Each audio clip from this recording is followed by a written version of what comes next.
Welcome back. Well, the entire month of June has been dedicated to men's health awareness. Really serve as a reminder that, hey, you got to get those regular checkups. They're important. And guys, we all know we don't like going to the doc, but you got to do it, especially when it comes to preventable health. So Rick Shue from Altair Medical Spa is here to talk about overall men's health and some other great things. First off, welcome to the show. Great to have you here. Yeah, man. thanks. Thanks for having me. So what do you see for men as kind of the biggest thing that we're not doing that we should be doing for our health? You know, the biggest thing for men is, taking care of their skin.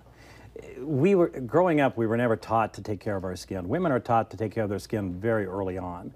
And it starts when they started using makeup. But for us, when did we ever put a lotion or a cream, or for that matter, when did we Dirt, right? Oh, rub it in. Well, it does give you a little sun protection, so it's not necessarily bad. But the biggest thing we have is that we don't use sunscreen.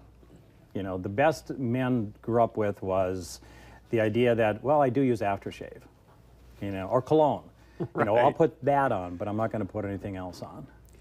Well, and I think part of it is just sort of that perception of, oh, you're going to put a bunch of foo-foo stuff on your body. So why is it so important that I'm using sunscreen or taking care of my skin? If you're looking at it, one of the biggest health issues that we're dealing with men, skin cancer.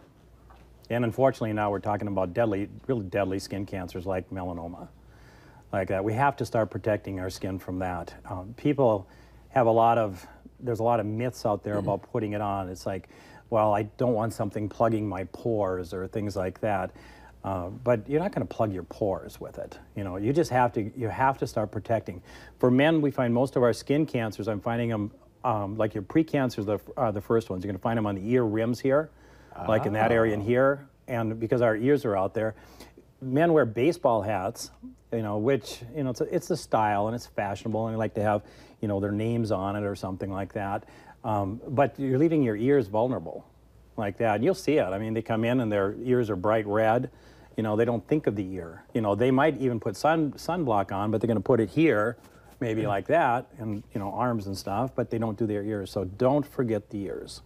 So what should I be looking for as a guy? Should I just come in for a regular checkup? Is there something specifically I should be looking for, going, oh my gosh, that's a sign, I better go get in and see a doc? Or Well, yeah. Skin cancer. All the above? Yeah, there's a lot. Yeah, skin cancer, when you're looking at that, precancers are easier to detect. It's something like you're going to get a dry spot, and it's kind of like a little plaque, and then you scratch it off and it comes back, and you scratch it off and it comes back. That's usually going to be probably a precancer. Now, if you have a lot of dryness in the whole area, then you could say it could be a little eczema or something like that. But if you just have an isolated spot and you keep scratching and it comes back, that's not a good sign. So go see you. Mm-hmm. You can go see your dermatologist, your family practice doctor, point it out to them. They usually have liquid nitrogen. They'll just freeze those off like that. What about, too, you hear a lot about, if you see moles, how serious is that, and what should you be doing, and what moles should I be looking for? Yeah, well, women are better at it than men because they're more detailed than you and I are. It's like a man, we need to once in a while detail ourselves. Once a month is usually plenty. But the thing I've found for my patients, the best advice I give them is look for something on you that's unusual. Cancer doesn't come like a pack. It comes in as a lone wolf. You'll see it and you'll go, what is that? I don't have that anywhere else. It's just all by itself. It's a lone wolf. And in the early stages, cancer doesn't look ugly. Like they'll show you these pictures of like melanoma, and it's, oh my God, well, yeah, if I saw something like that, I'd be in right away. But in the early stages, when we can surgically excise it safely and it hasn't metastasized yet, those kind of things, they just look odd. So odd man out, kind of a thing. So you mentioned sunscreen. Are there any other great products you suggest or procedures that we should be doing for prevention? Yeah, for men, think of sunblock. It's got to have a zinc or a titanium in the ingredients like that. And I tell my patients that, I want them to use, a higher grade product, kind of from the neck up like this. And then you can use the less expensive stuff elsewhere, like that. But the big thing for you is key areas where we find cancers. You especially want to get those areas, like in here, under the eye like that, the ears, your temporal regions, and here, like that, where we find most cancers. For melanoma, most of our cancers are found, like melanomas are found on the back. So you're not going to look at your back, so you have to rely on your girlfriend or your wife, to check your back for you. So skin, anything else guys should be aware of as far as men's health?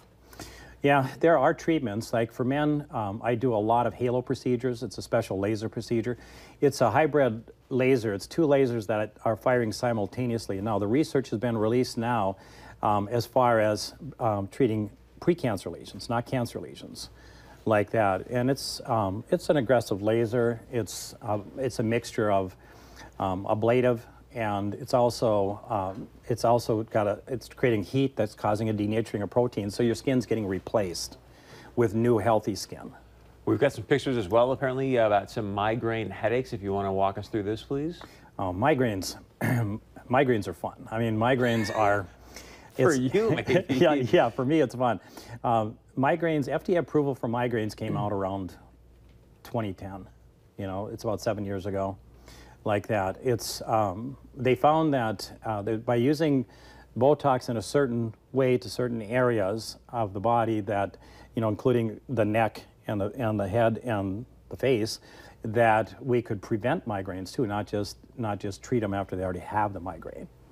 I started finding it prior to probably about 4 years prior, and it was by accident. Patients were coming in and I was doing regular Botox on them in key areas like this, and they're coming back and they say, I don't have any more headaches. And I'm going, what? And they go, no, my headaches are gone, you know? Wow. Yeah, so then I started doing more research on it, and I started doing more trigger point injections with it. Now, like for you, can I show you? On you? Sure. Okay, like this. And now, so the key area that we find for injections, because when you're looking at the nerve pathways, it kind of runs like, from this angle, I can show you here, it kind of runs like this, and it goes down here.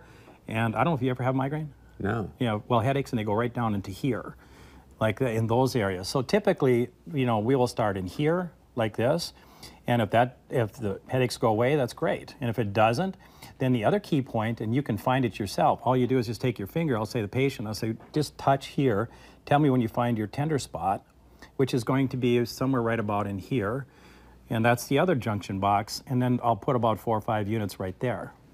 And we need to quickly give a website or something like that so people get more information, because we're going to wrap things up. How can people get a hold of you?